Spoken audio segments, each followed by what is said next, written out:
Gentlemen, thanks for joining me at 160 Studios in beautiful Delray Beach today. It's a little bit different than Salt Lake City this time of year. Yes, it is. Yeah. We've got the leadership team from Xenocor here. Gentlemen, introduce yourselves, if you will. I'm Charles DeCoster. I'm the CEO of Xenocor, and my main focus is just making sure that as an organization that we're heading in the right direction and all the pieces are fit together. Oh, that's a hard shot. That's a hard role. I would say, though, it's easy to be passionate about. Okay. And I'm Tony Watson, Chief Operating Officer. I run kind of all things commercial for the organization and co-lead with Charles. Good. My background's primarily in laparoscopy, and I've been in about 5,000 procedures in my career. All right, so you've got a little bit of a subject matter expertise going on it. You got it. Yeah. So Xenocor, tell me what's so special about it. It's a single-use, disposable scope.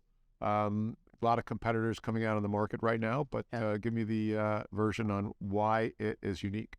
Yeah, so we're the only FDA-cleared laparoscope that's single-use. We're, to our knowledge, the only HD disposable laparoscope. We're the world's first disposable laparoscope with focus capabilities, as well as the ability from a laparoscope perspective to articulate.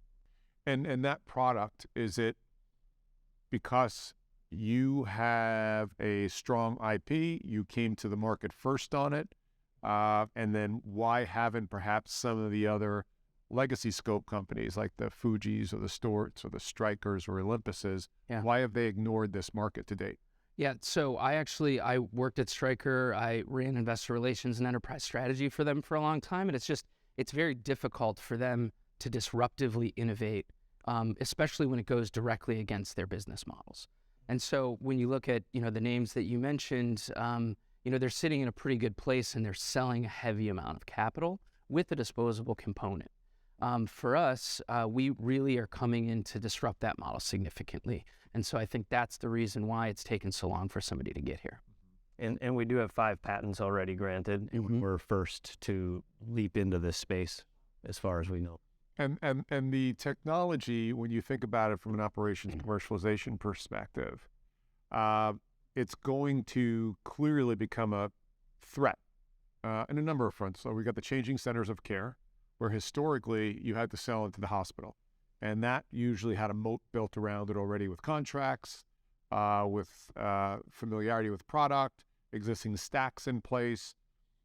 We have seen the changing centers of care allow the emerging tech companies who are more agile get in early and not have to go through that whole value prop to the larger institutions. How have you found that to be so far? There's definitely an opportunity there. I mean, when we're talking about remote care and rural care and a bunch of things that have come to light, especially with COVID and people trying to reach care without having to leave home. We obviously aren't doing surgery in people's houses yet, but those rural facilities are often understaffed, under-resourced, have old equipment, don't have the staff to clean it. That's one. And then surgery centers, that shift to that point of care and laparoscopy has not happened in the way we probably would have predicted 10 years ago. The capital equipment is the big gating item. Surgeon sends over their preference card, says, I'd love to come do some hernias there once a week. They look at the cost of the tech stack and they say, nope. And the deals die. And I've seen that myself literally 10 times where the surgeon backs out of the deal, the facility backs out of the deal because the surgeons asked for this equipment that they don't have because they're doing ortho or open hernias or other treatments that don't involve this technology. And we eliminate all capital costs. So it makes it much easier to adopt and ramp up. Mm-hmm. Does your platform require an existing stack in place? Or how do you plug into existing stack? Or I'm a new ASC, I'm out in a rural area. And by the way, I saw the stats. I think the growth in rural expansion of ASCs by the back PE firms has been pretty meteoric, but we can get into that. Yeah. And if I'm opening up an ASC or I'm an existing ASC, how do you fit into that model? So I would say we have both, right? So we can have a complete solution that we bring that includes the monitor, our image optimizer box, and then an insufflator, which is really all of the things that you need to be able to do the surgery from a visualization standpoint. On the other side of it, we can just come in and plug into any existing HD infrastructure. So that means that any large institution, to your point, that has these contracted moats built, we really have not had that experience where, it's a hard push on us because we can come in and actually extend the life of those towers. Mm. So you can take, so name, whether it's a Storts or a Stryker tower, not have to replace that, show up, say, here's our scope, literally plug and play. Yes. Yep. It's a small box the size of an Apple TV, and it's HDMI DVI, so pretty universal as far as connectivity. So where did the genesis of the technology come from? There's really smart companies out there that are imaging so-called experts. And you said, don't want to cannibalize our business. We've seen others. We've got other analogs in the business, let's call it the minimally invasive surgery. We've seen the two juggernauts struggle with that, thinking they had to develop a robot, maybe not. And so they're just going to stick with their core competency. So how did you guys figure that out and the other big ones didn't? I think some of it came from our founder, who's a general surgeon. He was on call one night, woke up, turned on his phone as a flashlight, didn't want to wake his wife, but shined it in his own eyes by mistake. And he's like, that's as bright as a laparoscope. And at the time, he was running the Center for Medical Innovation at the University of Utah. Next day, went to the students and the team and said, let's get to work. And so we've taken that out of the university now. We are a C Corp and separate from that entity, but they helped get us our start, as did Dr. Langell with his experience. He knew that there was workflow issues. He knew that there was global issues. 80% of the world still doesn't have what we all consider the standard of care and would expect here at home in the U.S. So there's a number of reasons single-use made sense, and over time, especially the last few years with labor shortages, we're finding the workflow to be even more beneficial than just being fog-free or simple and easy to use and kind of universal plug and play. It's really that workflow piece that's starting to hit home with more and more institutions as well.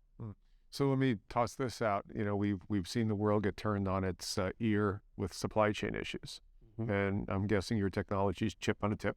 Mm-hmm. And when you introduce the disposable, you're introducing a single-use product.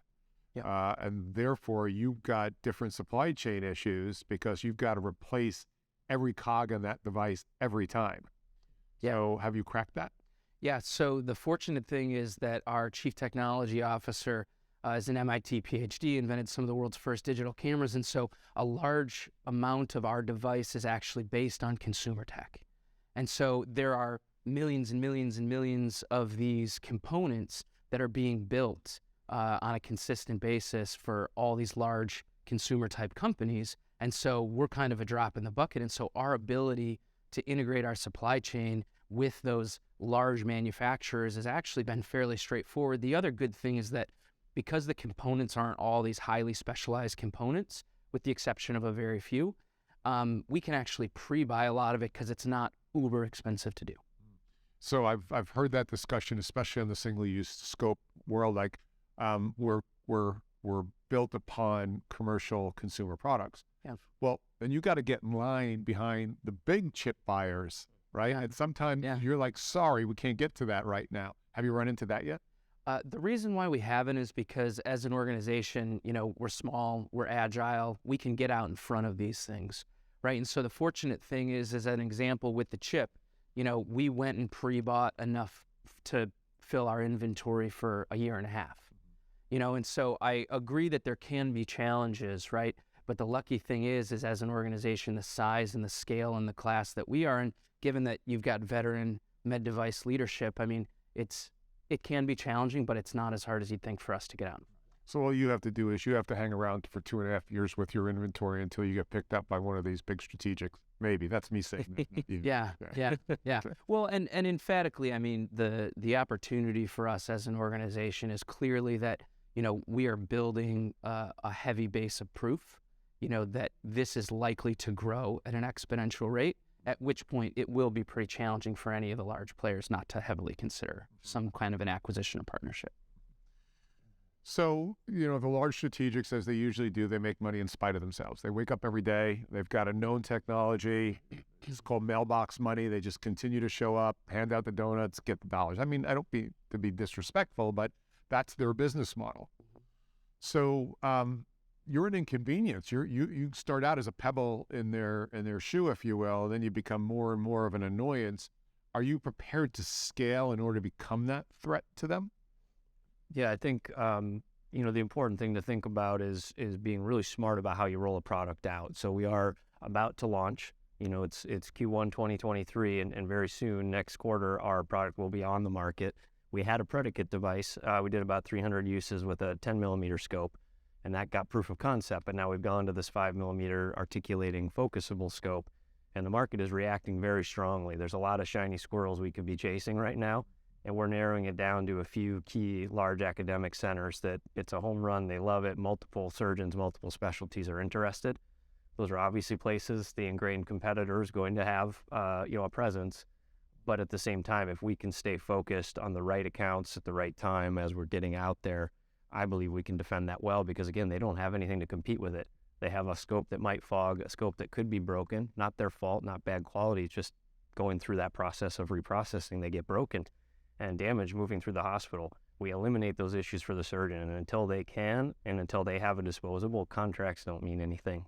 We haven't had anybody say, are you on this GPO or anything like that. We are on Premier, actually. We have a position with Premier already, but generally don't need a GPO to win those accounts. Yeah, I think one other thing that's important to keep in mind is that when you look at the current way that they evaluate these acquisition deals, right?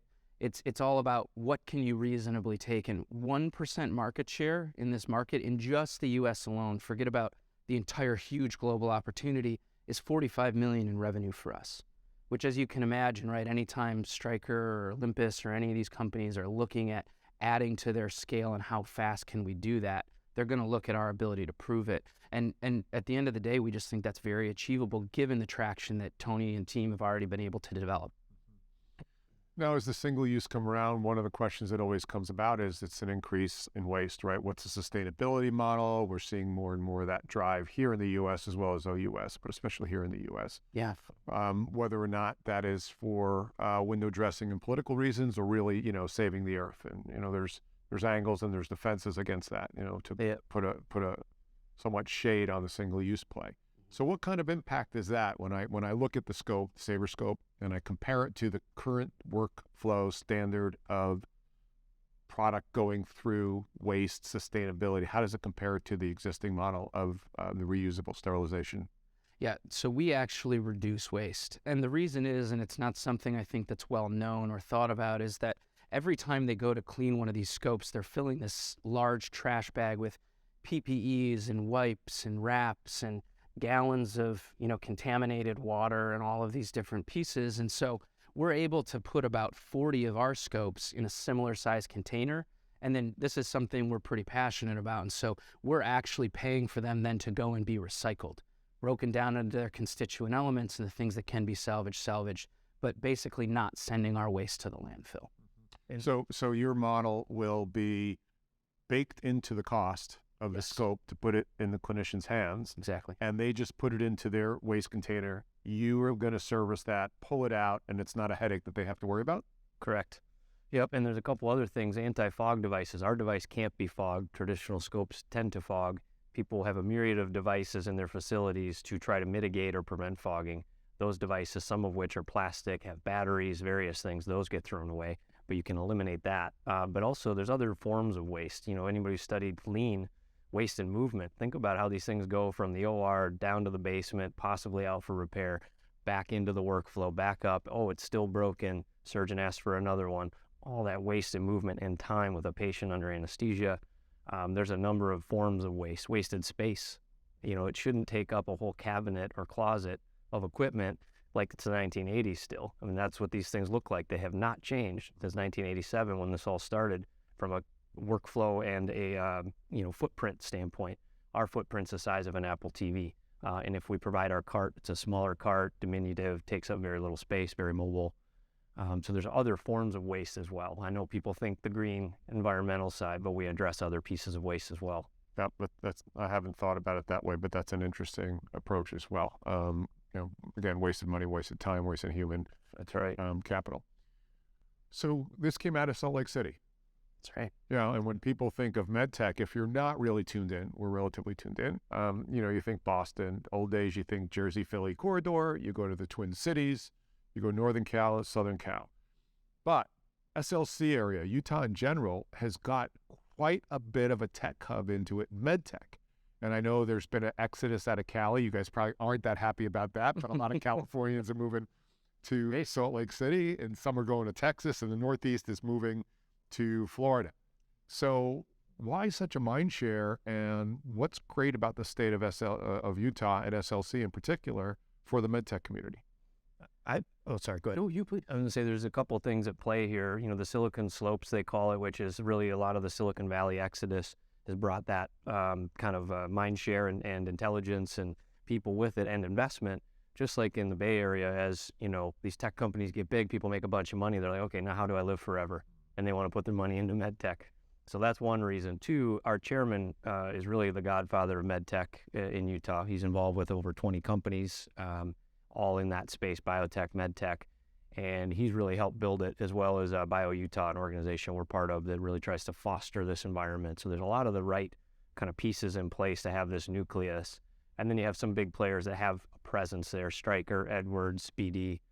So we're building around that as well from a just human capital and talent standpoint. There's a lot of good people in town. Yep. The interesting thing is, we obviously recruiting all around the world and always looking for great talent. And the number of people that have either moved to Utah because the quality of life, the outdoor, the number of entrepreneurs and technologists that have moved to Utah has really helped the medtech industry quite a bit. Yeah, and the other thing I would say is just, I think as a startup community, I think we support and foster growth within the culture, right? And so that's another piece. And as you said, right, it's somewhat new, but new a lot of times is attractive to folks, especially when some of the best mountain biking and skiing and hiking in the world is there. And it's something Tony and I and our families are extremely passionate about. And so, I think it'd be hard to get us to move somewhere else, candidly. So yeah. And no, I can't pull people out of Utah. It's very tough. Yeah. It's very tough. So well done. Anything that we should look forward to the balance of this year for the organization in particular? Yeah. So one of the things I would say is the official announcement of organizations that we've actually been able to start working with. As Tony may have mentioned, the product is actually launching here in this next quarter. And so what we expect is that a number of the organizations that we're working with are going to be excited to tout that relationship. We're really at the cutting edge of making laparoscopy better. And when you say organizations, and you don't have to give me details if you don't want to, are we talking about medtech partnerships? Are we talking about institutions? No, we're talking about generally large academic healthcare centers and IDNs. Great. Awesome. Yep. I look forward to that. Tony, anything from your side before we close out that we should be watching over the calendar year? Yeah, funding. We're about to close our A2 round. We're very excited about that. It's been a journey, as anyone knows, has raised money, but we're really excited about our position now. Runway, able to make good long-term decisions and continue to bring our portfolio of innovation forward as well. We have more than just the Saber scope in our minds. So things around that coming. And then we have been approached about some commercial partnerships with some big players, but we're going to continue to prove it ourselves for now. Yeah, good idea. If somebody wants to join the team, what's the best way for them to reach out? And this year, what sort of talent are you looking for? Yeah, Tony. We'll be expanding a bit in sales, and as I mentioned, our focus on a few key areas and centers. We have found a few cities where every academic is interested, so we're going to really hone in on those. A few hospitals in each, a few health systems, I should say, completely in each. So we're going to add one more sales area vice president, and then we're going to be adding engineering, marketing lead, and finance. And so we are looking in multiple areas. The sales will be tempered a bit until we're sure we got it right, feel really good about it, to then expand and get into more accounts and work with more of those academic partners and into the rural and all these other areas where there's opportunity. But for now, there's one shiny squirrel at a time, and we're focused on. So to get in touch, go to our website. There's a career submission page, and I see that. I look at it every day, and you'll get a response from me within a day. Yeah, and one other thing I would say, Kevin Lobo, CEO of Stryker, is somebody I respect extremely highly, and he always says focus drives growth.